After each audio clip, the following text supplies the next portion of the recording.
Afternoon, David. Afternoon, David. Make sure we're up on Facebook.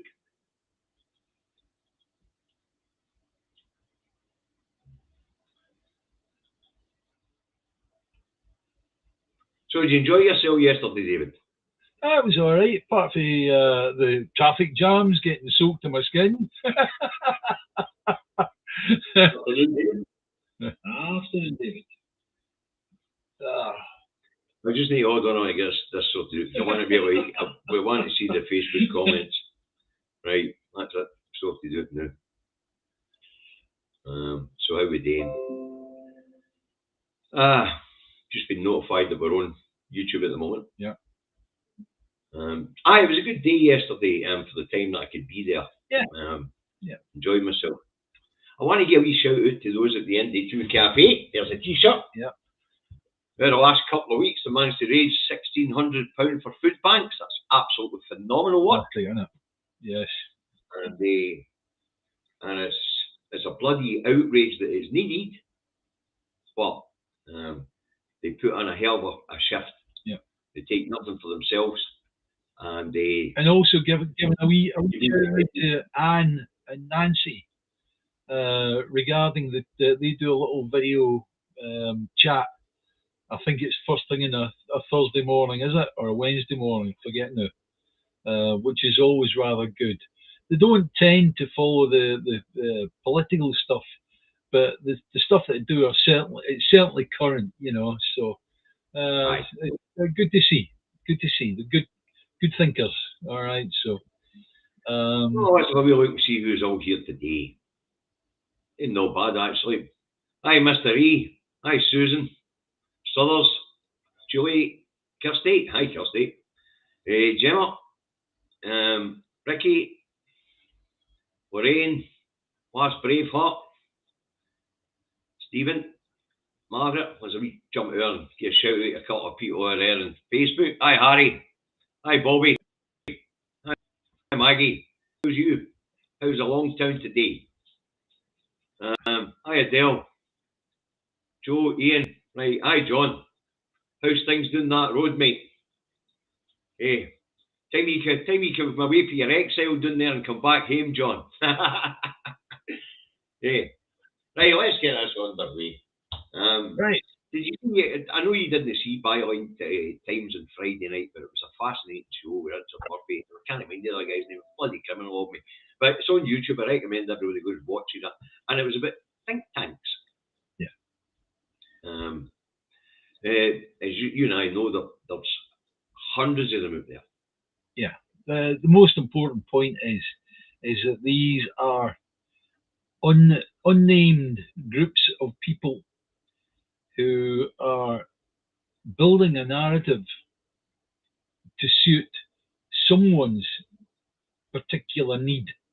Or goal, yeah, and that can be a need of the Parliamentary Conservative and Unionist Party.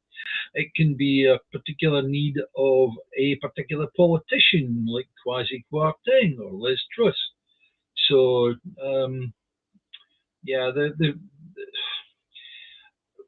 what I think what David is looking to achieve today on this is to get us to start recognising that these think tanks definitely not on their side, and they will be working their bollocks off to lay out what's to come and try to make it so that we're scared of our own shadows, and that when the Reds are found not to be under the bed, we'll go, oh, thank goodness for that, and accept a worse position than we were in.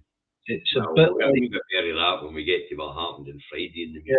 Yeah, it's a bit like the cap on energy bills is going to be £3,549, and all of a sudden, it's only £2,500. So everybody breathes a sigh of relief. Where in actual fact, between last year and this year, your energy bills have doubled. And you've accepted it. You've basically accepted it because it's no. The narrative for setting, David. There's a reason I picked it up. I brought this up as we are about to be bombarded with. Remember the last referendum? The one that was bounded about all the time was the IFS, reputable think tank Institute for Fiscal Studies, says Scotland will have massive debts and deficits and things like that. So but the thing is, we have to remember, folks, the reason I bring this up is the reason I wanted to talk about this wasn't just the Bylines Times programme on Friday night. It was because we're going into a campaign here and we are going to be bombarded with the BBC telling us this reputable think tank says this and this reputable think tank says that, when the truth is, of course, there are no reputable think tanks unless the members of the think tanks' names are public and where they get their funding from is also public. What you'll find on that Bylines Times programme was the fella there who was a part of a Leave campaign for Brexit. He took one of his think tanks to court for the lies and the misinformation, and they threw their hands up in the air and agreed to it all because what the guy wanted was he wanted them named and where their funding came from. This is what outed the Cambridge Analytica thing, remember? Anyway, so what they did was they didn't contest the case, so they didn't have to reveal the members of their think tank and where their funding was coming from. And a lot of these, as you know, a lot of these think tanks that are being operated in the Westminster estate are actually right-wing American nutters with money. So I mean, when if the BBC got challenged by somebody when they mentioned the IFS, and say an SNP politician or whatever, challenged them back and said, "Well, who are the IFS?" And the BBC go, "Well, they're a very highly respected think tank that we've had umpteen things from." But what we learned was they'd only just been in operation for 8 or 12 months when the referendum was up and running. Well, it's created specifically for that purpose. And this is the thing, the IFS in particular is the one that punted the 15 billion deficit myth. As I say, but the point is, when it comes to the Pravda, the propagandists and the media, we've got to remember when they're pounding about these reputable think tank, you've got to say to yourself, is it a reputable think tank? Let's take the Resolution Foundation or Fraser Islander. Generally, you know who's commissioned them to do the work. And they'll even tell you who's doing the work, which university is associated with the work and all that sort of thing. So we can't paint them all the same. But you've got to remember when they say, in the Pravda, reputable think tank, that's at the point where you have to go on your keyboard and say, who are these people? Who funds them? Who commissioned their research? Who's behind it? Is it tobacco lobbyists? Is it big oil and gas? Is it the energy producers? Is it the agricultural sector? When we talk about GM crops? So who's commissioning these people? Who's funding them? So when you hear the whole point I was trying to make with us was, when you hear in the media a reputable think tank says, that should be a red flag. That should be a red flag. You want to know who commissioned the work, who paid for it, who did the work, and if they're not willing to tell you that, then they're not think tanks or lobby groups. Okay. Our main problem is they're not flying their idea or the narrative for our benefit. No, they're flying it for the general public who don't know. You forgive the phrase, don't know whether it's New York or New Year, right? So saying that to our crowd is fine, and I'm pretty sure they're pretty much on the ball. However, how do we deal with them, David? How do we deal with these think tanks? Fine, I might write a mini blog on Facebook to try and expose it, but it's how far that actually gets. How many people can be bothered reading it? What we're getting is we're getting sound bites from the BBC where they go, the think tank IFS says such and such, and people have got to just take that at face value. That's put on the screen, the bottom of the screen, right? The IFS says blah blah blah, and that's it. Yep. So how do we deal with it? Any idea? How do we actually deal with them? We can only do things like this, David, and hope that the people who see it pass that information on. You know, I mean, we're almost restricted. We're not, almost at the point where we're restricted to town halls again, standing on street corners and soap boxes. That's how tight it's getting. You know, but let's take that a wee bit further. Did you? I mean, I was on Twitter on Friday because I don't watch television, and Twitter's good for lots and lots of clips. Now it's a cesspit, Twitter, but it's good for lots and lots of short media clips, especially news clips. And what I found absolutely fascinating on Friday was the way that the media themselves were setting up the narrative on behalf of politicians. And that's how it looked to me. An example was the triple lock in pensions. Are you going to scrap triple lock in pensions? The minister, no confirmation or denial, but the idea had been put out there into people's heads that this was going to happen. So when it actually does happen, like you said earlier, the blow is a bit lighter. You know, but it was fascinating to watch the propagandists at the BBC actually set the narrative up so they could get it into the public consciousness. They weren't forewarning us what was coming. What they were doing was giving the government an easy ride. And I found that absolutely fascinating. It's a bit like I used to watch Question Time a lot, right? What they would do is they would have certain members of the public, ringers, unionist ringers, right? Aye. And certainly in the run up to the 2014 referendum, is there any questions from the audience? One would stand up and go, "What currency they're going to use?" And before the SNP or whoever that was on the stage was able to answer, they're on the next one, right? You know, and it was almost like as if by just asking the question, that then went through the TV screen, as it were, to the general public to get them thinking, "Oh, well, what currency are they going to use?" That's propaganda. Yep, and we still see that going on right now at Question Time. They've had to cut it out, but when they're up here in Scotland, there are selected members of the audience, you know, for certain political ideologies and things like that. They are selected by, you know, they're filtered. They're actually filtered. The BBC get caught at it. They were filtering, you know. So, as I say, but I mean, Friday was fascinating when it came to propaganda. My head was whirling. Almost every news channel gives them an easy ride, and we get the same thing: growth, growth, growth. And not a single person, not a single reporter says, "How can we have growth in the shrinking market?" That's right. How can we have growth when we have no international partners? How do we grow an economy that's nobody to sell to? None of the obvious questions are being asked, and that's what I'm talking about when we talk about propaganda. You know.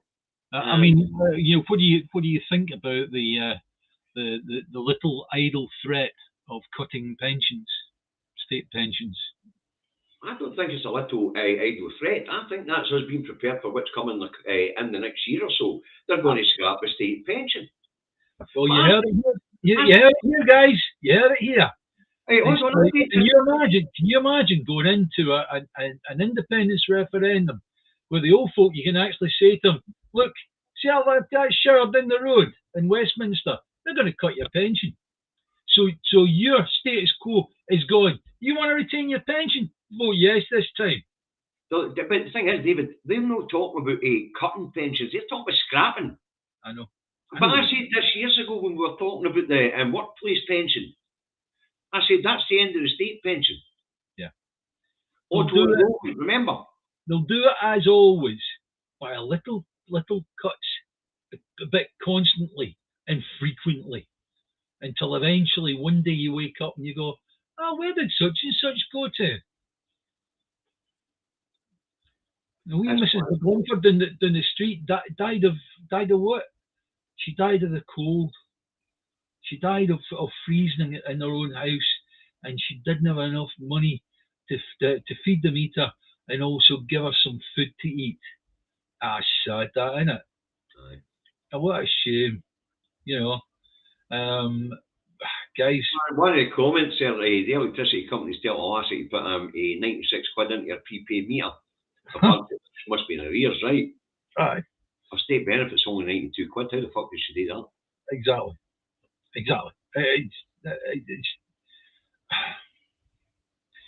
All I can say is that if she was told that by letter?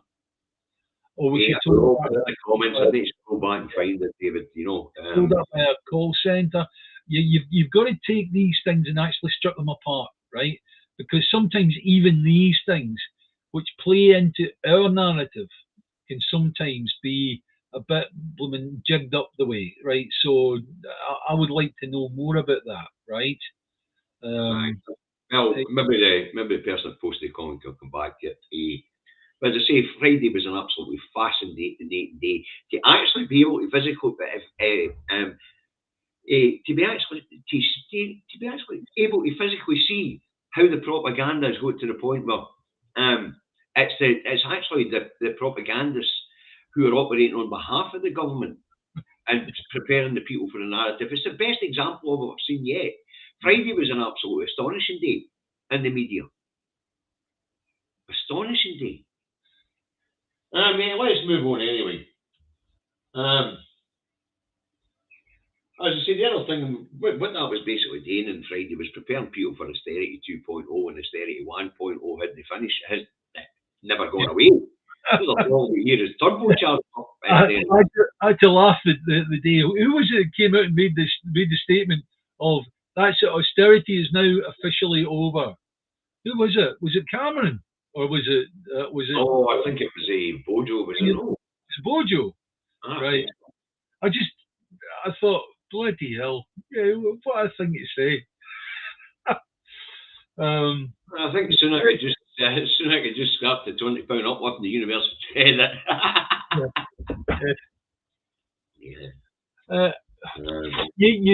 You wonder what's going through their heads when you see something like that, right? But to be honest with you, they couldn't give two flying fucks. Oh, language, Timothy. Yeah, well, no, but it's true, isn't it? You know, the reason why they're not hanging their heads in shame is because honestly they just don't give a fuck. One of the best ones I've seen today with that was David. All these bam pots and the upper classes and things like that. So what happens is that 7-year-old their kids are sent to boarding school, and for there they lose all sense of empathy. Yeah. Because they've been you imagine that 7-year-old, your parents send you away. Imagine the feeling of reject that must have. Yeah. You know, I mean, get into the psyche of somebody's psyche. Well, no, yeah, I mean that's Leslie likes watching these FBI files type thing, you know, and there was a program on about the start of trying to work out why serial killers did what they did, right? And it was always came down to a rejection by their mother. They didn't have a good relationship with their mother. You think about it, guys. You've got the whole of the UK government have all been rejected by their mothers, right? Right? And then take it from that. We're being run by a bunch of fucking serial killers.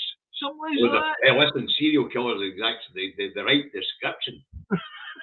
I put a post out the other day and it was generally accurate. No, 100%. I'm surprised they didn't drag it down. I think we're on about 205,000. No, it's 178,000. I think the last time we looked at. Well, can't mention virus deaths. We have to say no, virus. No. Mustn't do that. Otherwise, the video will get taken down. Yeah. A couple 100,000 unnecessary deaths to that, and then of course we know about the figures put out the ONS with 220,000 unnecessary deaths to austerity. Yeah. You know, and you're saying to yourself, you know, serial killers. If you deliberately killed 10,000 your own citizens, it's genocide. Yeah. This is genocide. Yeah. And it's just went on to steroids. Yeah. With what's going on in the energy markets and things like that. Interest rate hikes, and no wage increases to cover any of this stuff. You know, Yeah. Well, rising food price inflation. You can go and you go and go. And I seen some muppet today, believe it or not, say that the pound had recovered. I was like, what? 2014, the pound was sitting at $1.64. yeah. This time last year it was 134. Yeah. So 111 it's recovered. Oh, it's picked up to 103. Yeah. Wow, mental. The reason it went to 103 is maybe best to explain that when the UK markets are closed on a night time, right? What happens is certainly over the weekend, the Middle Eastern markets continue trading, and if they're hedging against the GB pound, then you'll find it sinks way down, and come Monday morning, you're sitting there with the pound at 103 against the dollar. So it's $1.03 to the pound, and then it starts to go back up again because now the UK market's in place, right? And the Bank of England have got a chance to go in and buy some more of their gilts to push it up the way, So it's honestly it's like trench warfare now. It's trench warfare right now, and the Bank of England are losing. Aye, basically. Simple as that.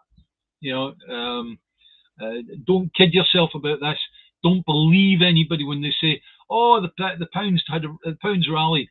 Has it? Hell, yeah. The pound is going down and down and down and down. I don't know whether it'll reach a plateau, maybe 96 cents to the pound or whatever, right? But certainly it's nowhere near what it was. So now we're talking about buying anything from. Let's say they had a trade deal with America, which they're not going to get. But let's say they did have it, right? We'd be in a situation where buying in from America would cost an awful lot more than it used to. Aye. And people will just go, no thanks. Yeah. The pound hasn't recovered. It's just stabilised a wee bit. Yeah. But the Bank of England better be nimble on its feet because there's more shocks coming down the line as the end of more increments of Brexit comes in. Like when the introduction of the veterinary certificates comes in for meat products in November. Right. Yep. And we're actually exporting the stuff to the EU to be processed at the moment. So you imagine how meat price inflation is going to go through the effing roof. So there's going to be another big shock in the market. And so the only thing the Bank of England can do is you say right now is firefight. And it's got better be fast on its feet because each one of these shocks to the market sees a pound tumble. Yeah, well, the world famous proctologist Ben Dover now sits at the docks at Dover. Bend over, please. This won't hurt at all. Dude, let's move on. Over the weekend, it's come out like a dang after his mini budget was partying with hedge funders who may well have made a fortune. Hedging on the pound, shorting on the pound. So, what do you make of that? Well, come on. This is really just people that are like, I don't know, like sharks smelling blood in the water, right? They smell the blood in the water, they go for that smell, and then they eat whatever's there, right? So it's not as if there's some massive conspiracy whereby they're going against the pound for some reason. It's just the mere fact the pound's buggered because of Brexit, something as that, And Brexit's pulled it down and down and down, and now they see it as a way whereby the Bank of England will fight to pull it back up again. What they do is they hedge against it when they sell when it's at its lowest level, and they buy when it's at its lowest level and sell when it gets high again. It goes back down again, and they just keep on that cycle, making a wee bit more money and a wee bit more money each time the cycle happens. Aye. That's something you need to be very careful about when you're running a currency. You got to regulate. You got to have substantial reserves, as they say. Yeah, and but these people. So that brings us to the question that Wayne Morrison was asking. He's one of our trolls. How could an independent Scotland firefight if there was a run on our currency? We just don't have a run on the currency, mate. Simple as that. The runs in currencies and economic instability is generally generated by government going against the will of business, or in this case, given to business. Yeah. It's when you do governments and industry, including the finance sector. I mean, none of them have ever run businesses. Let me get a Scooby. Yeah. It's when you do something stupid like bringing forth Brexit, where you're closing the doors to 27 of your nearest trading partners, right? And you create instability that cannot be dealt with, right? And then all of a sudden it affects all of your companies on the mainland UK, and it means that they cannot get the bits they need. And then when they actually build the bits, eventually they do get them. They try and sell them abroad. They can't get them there. They can't get them there fast enough, whatever, right? So therefore, the whole marketplace, the worldwide marketplace, is against the UK. Run the currency. Would Scotland ever go through the same? Never say never. Never ever say never. But be aware of what makes it happen. And I don't think Scotland would ever be stupid enough to close the door and 27 of your local nearest partners. England, I'm not worried about. England need what we've got. They need electricity. They need gas. They need water. All the rest of it. So we've got a captive market there. So I'm not worried about that, right? However, I would be worried about if we close the door on 27 European partners. That would be just stupidity. It's economic suicide. Yeah. But you just don't get yourself into a situation. I mean, the whole point of being internationalist is to reach out and help other nations through trade and aid. Yeah. Simple as that. So we wouldn't be looking to shut our doors off and become isolated for the rest of the world with some mad idea that we're buccaneers setting off in a big new adventure to create Empire 2.0. Yeah, can I just answer Wayne's thing? Wayne, I think that it's you that's living in Cloud Cuckoo Land, mate, because Scotland's got the lion's share of all the natural resources in the UK. And as far as reserves are concerned, we've got 15 billion in gold sitting down in the Bank of England that is ours and we'll take, right? So there you go. Foreign reserves, we'll sell a few bottles of whiskey. We'll soon build that up. Right. A couple of gallons of oil will be fine. Yeah. Some of these people are economic oil electric, you know that. But hey, he's asking questions, he's getting answers. So anyway, Catlang, hedge funds managers, insider trading. Yeah, definitely, without doubt. Yeah, the very, very moment, the very instant that you are able to have a wee meeting with some people and say, we're going to do this, and then they react on that and they bid on the market based on that knowledge, that is, by its very definition, insider trading, right? And there is no way you can get around that. The only thing is... Well, what we know for a fact here, hold on, let's lay out a couple of facts. What we know for facts here is that Catang and Trust met with hedge fund managers a week before the mini budget, and he partied with hedge fund managers the day of the mini budget. Yes. Yeah. That stinks. Yeah, of course it does. However, that's corruption at the highest level. You've no proof that happens, but the only thing I can say about that is absolutely plain, basic, greedy human nature. We do have proof that they met with him 5 days before the mini statement. It's in the press. Yeah, but we've got proof. Tell you what address they were at. Yeah, we've got proof that he met with him, but we haven't got proof that insider trading took place. That's why it's very, very hard to prove. That's exactly right. Yeah. Okay. So you've got to take anything like that. You've got to realise that the Financial Services Authority, they don't prosecute many people for insider trading, and it's purely and simply because it's hard to prove. Yeah, you basically try to prove what somebody was thinking. Yeah, or what they heard. You know. So you talk about, see what this push about when you talk about foreign reserves and things like that. Your wealth in your nation is based on your assets. Yeah. And that includes what we all have in the bank. It's how the monetary system flows. Last week, Davey was suggesting all of our savings would be used as reserve. It's too funny for what. Wayne, go and take one, mate. Oh, you idiot. Listen, ignore him, because obviously he doesn't quite get it, Yeah, when we talk about the wealth of a nation being its assets, that includes what I've got in the bank, what you've got in the bank, and its people. And we talk about the currency reserve. There's a lot of Bank of England notes here. Yeah. When we set up our own currency and replace the existing Scottish pound, which is a currency, and its own right, then what do you Bank of England notes here? They're tradable. Yeah.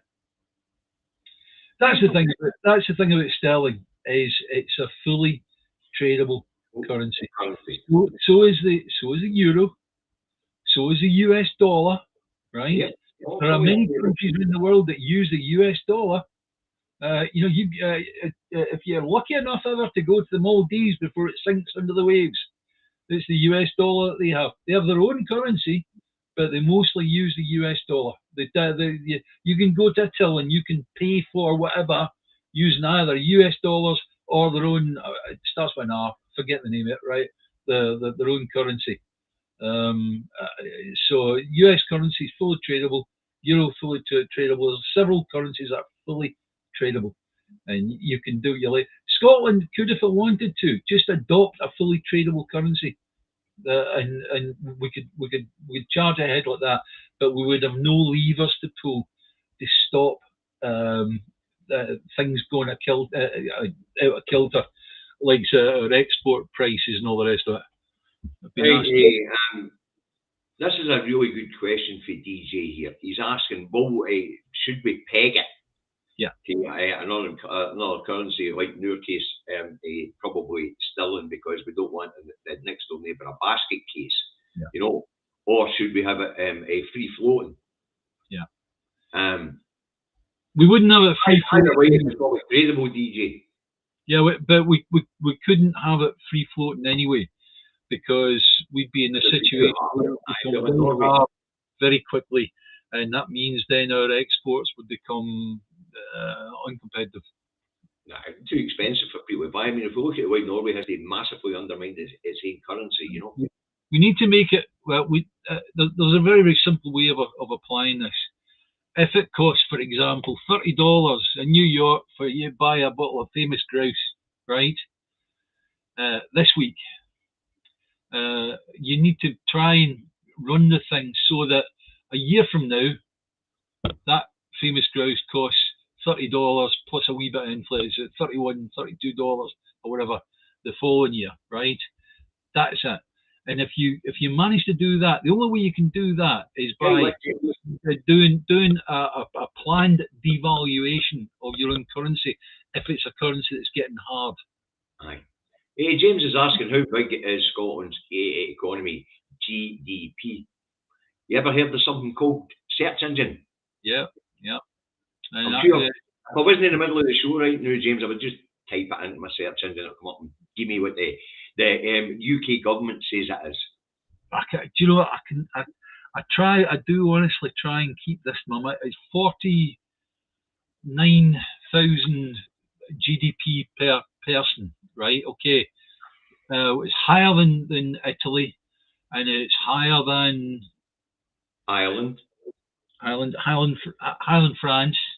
But that's Scottish GDP I'm talking about. All right. Aye. Yeah. No.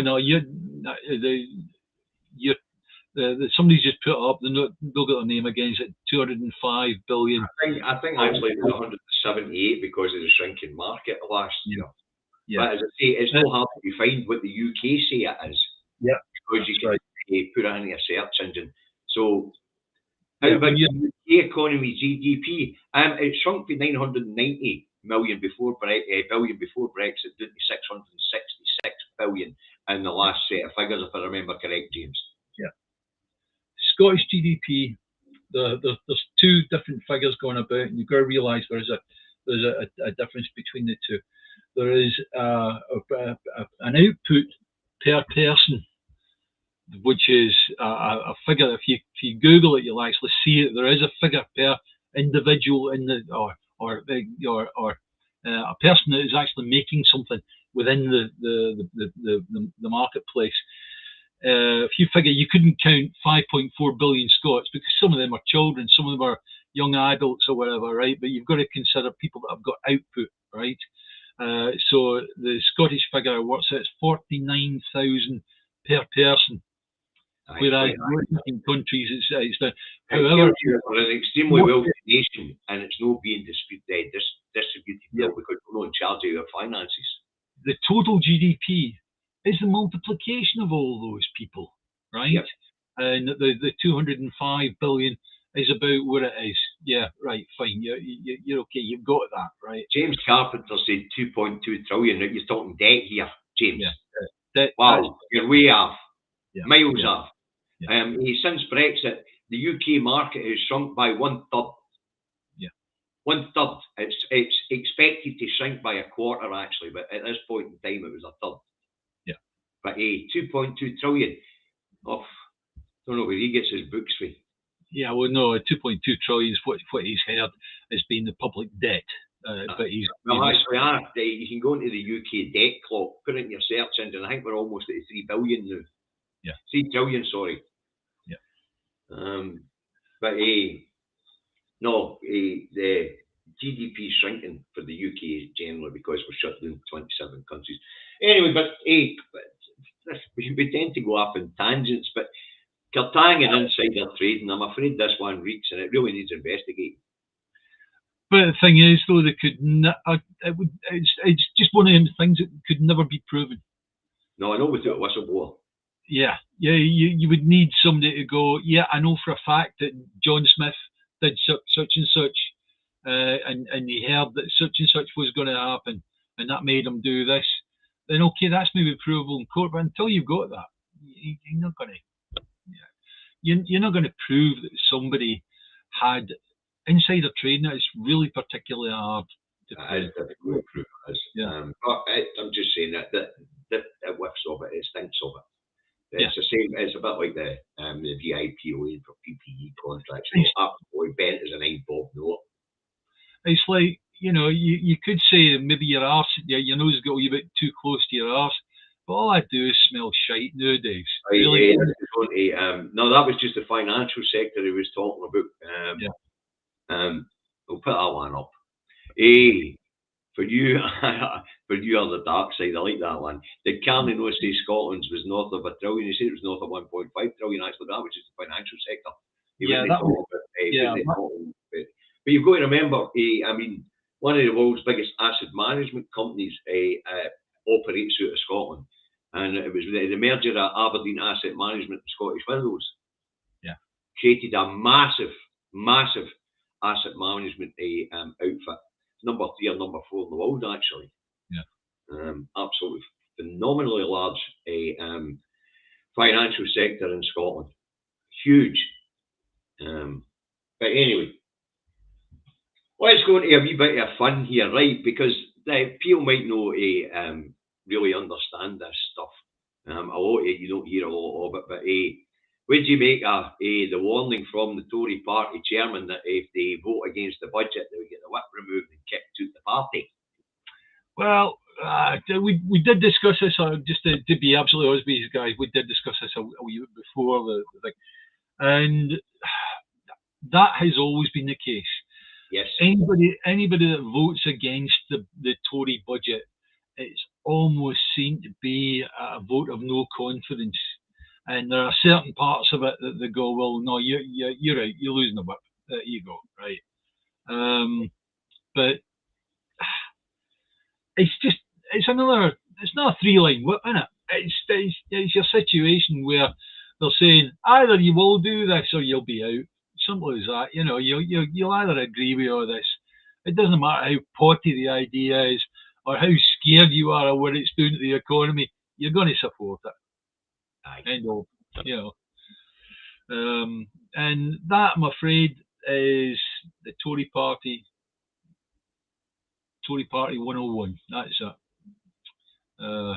You'll do. The reason why I bring this one up is democracy. As you know, that's what's wrong with our Parliament down there. It's wrong with Parliament's Great Bruce's Islands.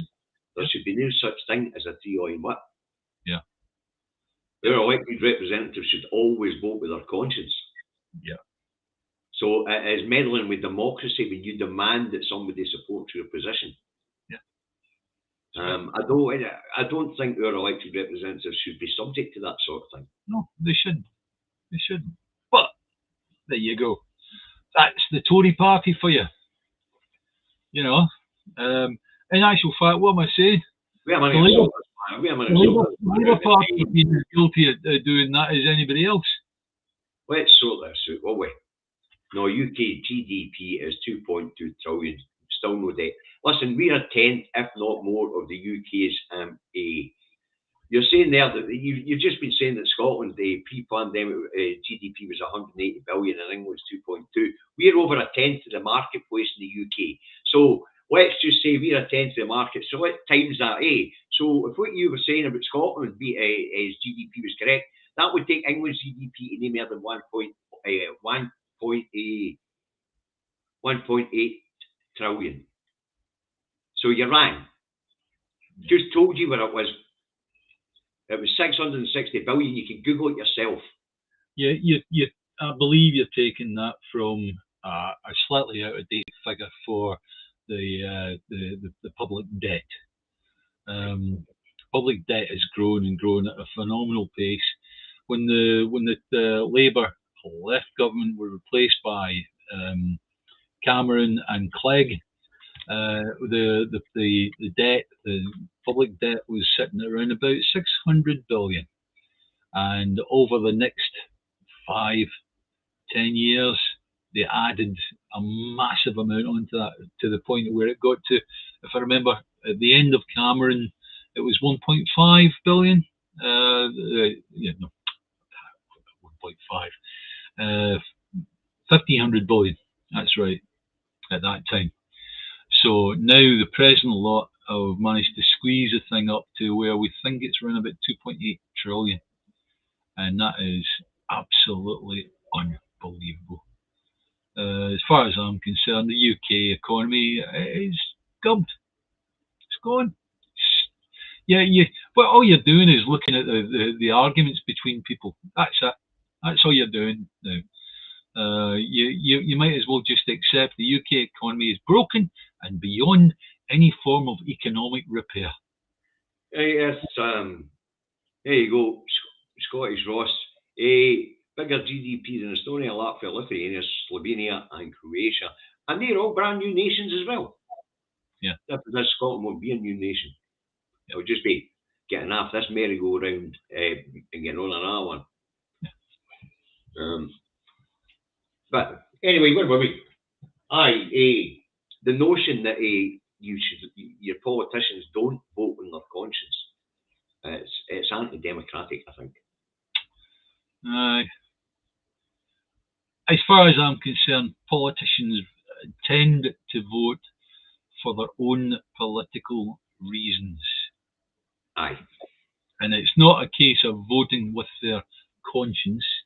It's a tendency to vote for what they think is important. If what they think is important is Trussonomics, then you'll find them voting to get behind that, right? Mm-hmm. If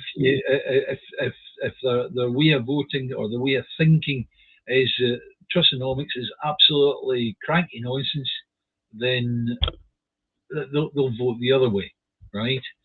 And they'll go bugger the consequences.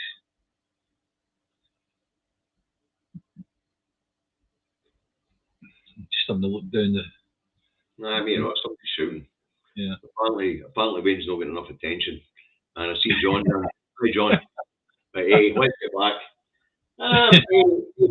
Tory Party conference opens today, David. We've only got 15 minutes left. Moggy gets booed on the way in. Big crowds and demonstrations outside. yesterday right across the UK, enough is enough protests. The public are stunning. Really stunning. Can you answer me this? Have you actually seen the outside of the conference facility on the TV? Yes, I was. Well, I haven't seen it on the TV. I was watching a clip this morning. Is it the usual steel fences? No, I never seen any steel fences this time. Right. Okay. Well, you know, the last time that there was a Tory conference, it was steel fences, and I thought, you know, there you go. There's a party of the people. Aye. When they have to put a steel fence up round about. One in Manchester. I actually seen a Tory MP put a tweet out, a Tory delegate put a tweet saying, when we're going to actually go and hold these conferences where somebody might welcome us. Meaning in the home counties or something like that, you know. They're in Birmingham this time, they were in Manchester the last time, you know, and the people are revolting. Okay. Maybe they should hold their Conservative Party conference in Florida. Near where Trump is. They'd certainly get a big following then, wouldn't they? They're even more right wing than Trump. In fact, I've seen that graph in the Times saying they're even more right wing than Bolsonaro. It's true, by the way. I think it's an election the other day. Or was it yesterday? I haven't seen the result. Bolsonaro was going for a second term. Aye. Do you think there's any chance of it? Just talking about it, there's any chance of him actually getting back in? Because, you know, what he's actually done, he has threatened the planet. We're talking about removing the lungs of the planet. You know, fuck's sake. That's just unbelievable, you know. Anyway, never mind. But seemingly everybody keeps talking about bloody GDP. The big one you need to worry about is debt to GDP. Yeah. And debt to GDP, as we've already spoken about, is at Weimar Republic levels. Yes, that's right. Yeah, I mean, the Bank of England can't really do much. Sorry, what you said? What are you looking at? I'm going to put this one up. They could hold it in Moscow near to their biggest sponsors.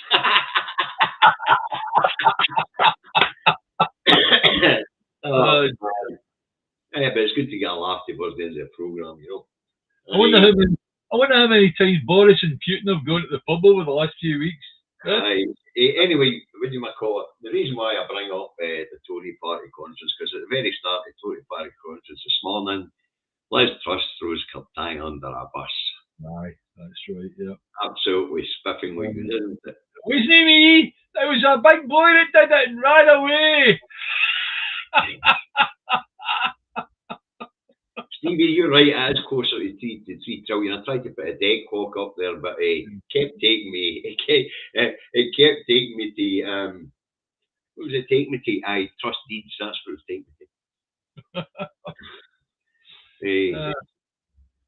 John, is that premature ejaculation you're on about? I get that scene, you son. Yeah, listen, we're not doing that today. Anyway, Truss throws Curtang under a bus and makes an outrageous statement on the Pravda. Yeah. This morning, Truss tells the Pravda that Curtang didn't consult the cabinet on his tax changes. Yeah. And I nearly fell off my chair. Yeah. I thought, how low can she go that she's willing to lie and say that she or the rest of the cabinet were not aware of Kwasi Curtang's plan? Let's just open that up, right? Can you actually see a situation where the Prime Minister doesn't even have a wee brief word with the Chancellor? Right, okay, right, Kwasi, what are you putting in? What's the main points? What's the main bullet points? Just so I've got them as I go through. And Kwasi would say, well, I'm thinking of dropping down the highest level of tax. What? How much too? Because that's really of interest to me as Prime Minister, because the amount I earn. Well, I'm thinking of dropping to 5%. Oh, that's good, right? Honestly, to believe anything else that she didn't know is cranky. It really is crazy. But imagine actually own the Pravda. Yes, I know. Own the Pravda. You have to understand, the majority of these guys would see through it, right? And I'm including certain members of the Tory party, John, right, would actually see it. But the general public will just buy into it because it comes across in the ticker tape at the bottom of but they just take it as being another thing that the BBC have put up, right? And because Liz Truss said it, well, it must be true. Yeah, obviously she didn't know a thing about what quasi-quartet.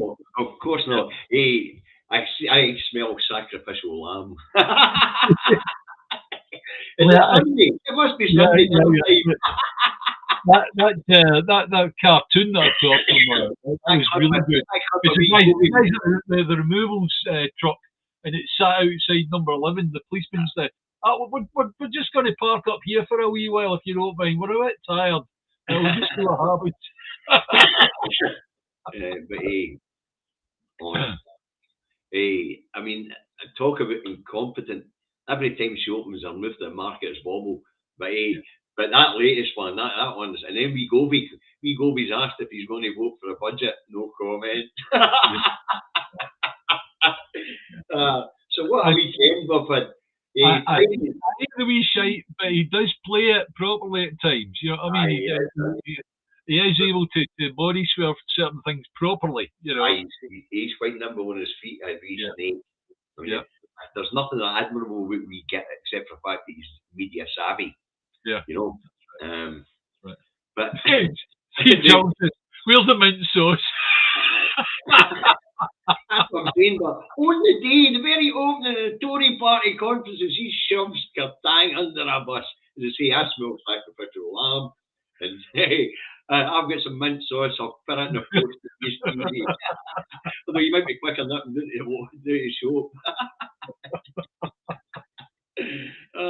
We'll vote caller now. Made all the laugh as we come to the end. Hey, on the bus driver must be bawling, man.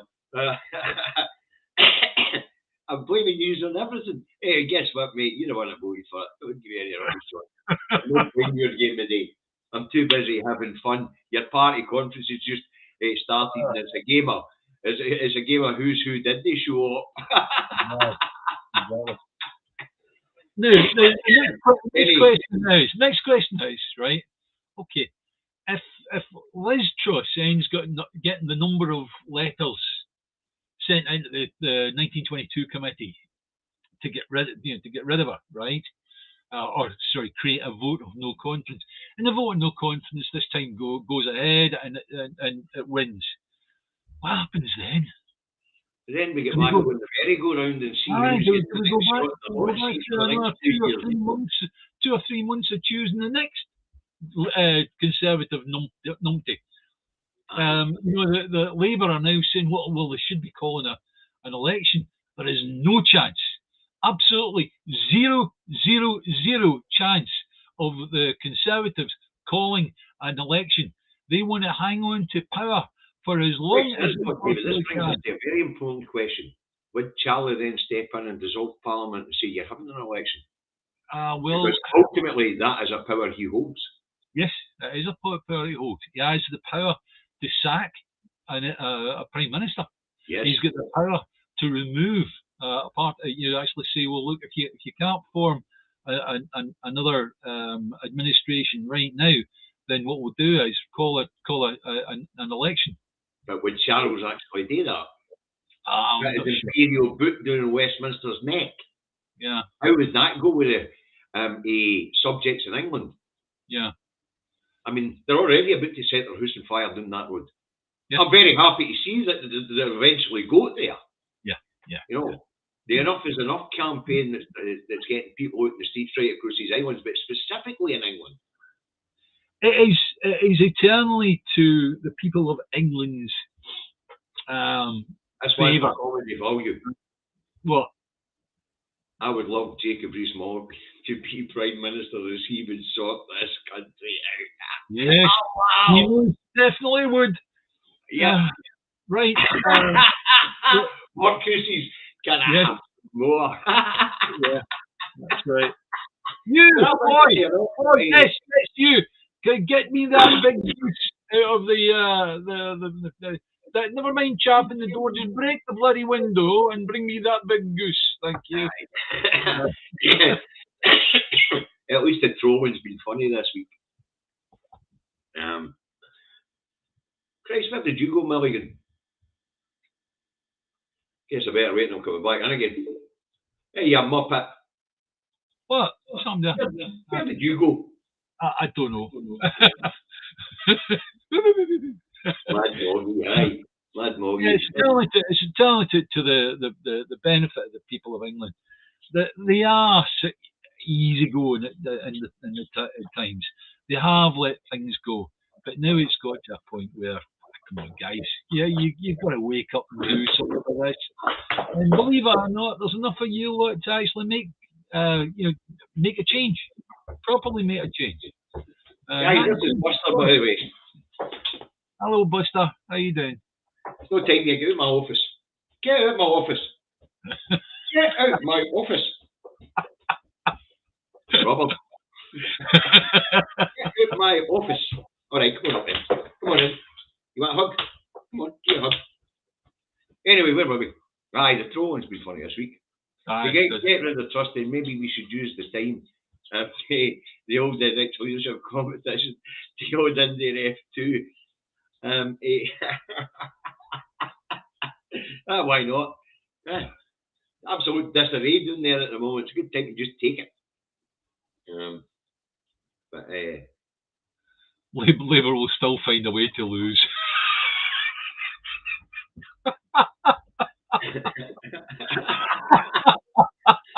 What's interesting about Labour? Even that really is honestly a good one, you know. What's interesting is Buster's going to be the new PM, Davy. I'll tell you what, he'd do a better job, Robert. Exactly. Yeah. Where were we? Sorry. They should put Nicola Sturgeon in a new £20 note. Fair enough.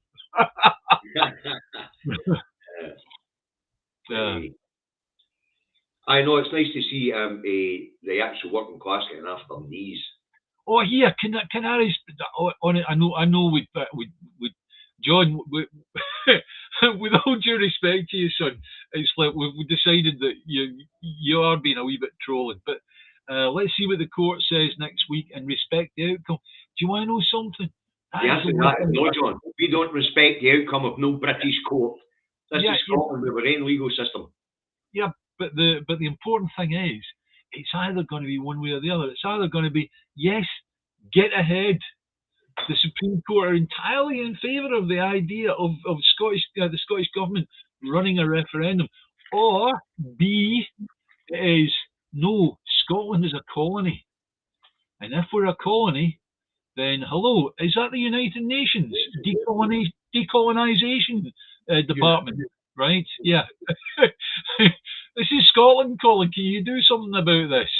So it's one way or the other, John. They really don't get it, do they?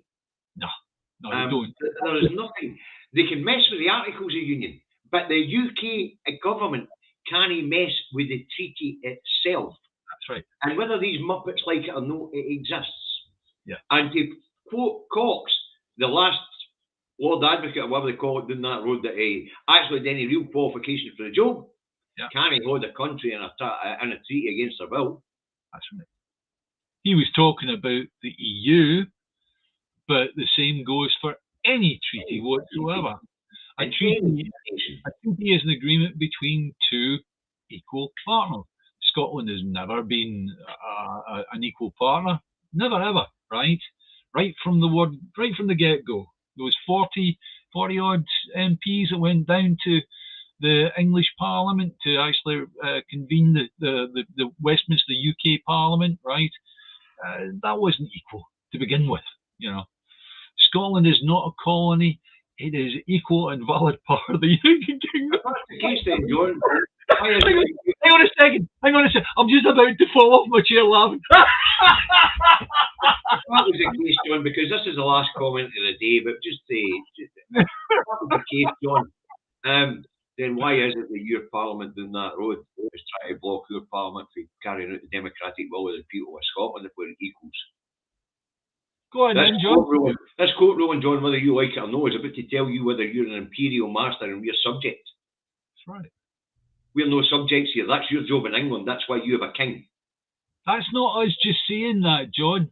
That's an act of logic that you can't get round. You're saying that Scotland is not a colony; it's an equal part of the. No, it's not. We're outnumbered in Westminster between English MPs and Scottish MPs. The Welsh don't come into it. So. If we were an equal partner as well, John, because this really is the roundup. I don't want me running there. I'm working tonight, or this evening. But on the roundup, if that was the case, why is it that Westminster denying the democratic choices of the people of Northern Ireland and Scotland? Yes, that's right. The people of Northern Ireland and Scotland, John, in this equal partnership of you're talking about, voted to remain in the EU. Why aren't we still in the EU? Yeah. It could have been done. Well, we don't see you want independence, John, because we've explained this. You don't have nothing. You're skint. The only asset you've got is the City of London, and it's going belly up. The only thing England produces is professional services, and you cut yourself off the market for them. Yeah. Wow. So you better stick to bus driving or soldiering, because basically, whatever it is you do. Unbelievable. Anyway, David, I hope everybody's found the show interesting, informative, and entertaining. Definitely. It's been a different sort of Sunday. Yes, definitely. Anyway, we're having some sacrificial lamb with mint sauce for lunch this afternoon at the end of this show. So you export weapons, you do. I have to say, it's in your mentality, John. You do export weapons because you really are. You don't have anything, so what you create is war, bloodshed, and you profit on the back of it. Wow. Yeah. Imagine admitting it to a live audience. Hey. Anyway, right. Okay, I'll say it first. Bye, David. Bye, David. Don't forget to subscribe, press the like, press the bell notification icon, and if you like this stuff, share it around no matter which stream you're watching it on, Facebook or YouTube. Have a nice afternoon, David. You too, David. Bye, David. Bye.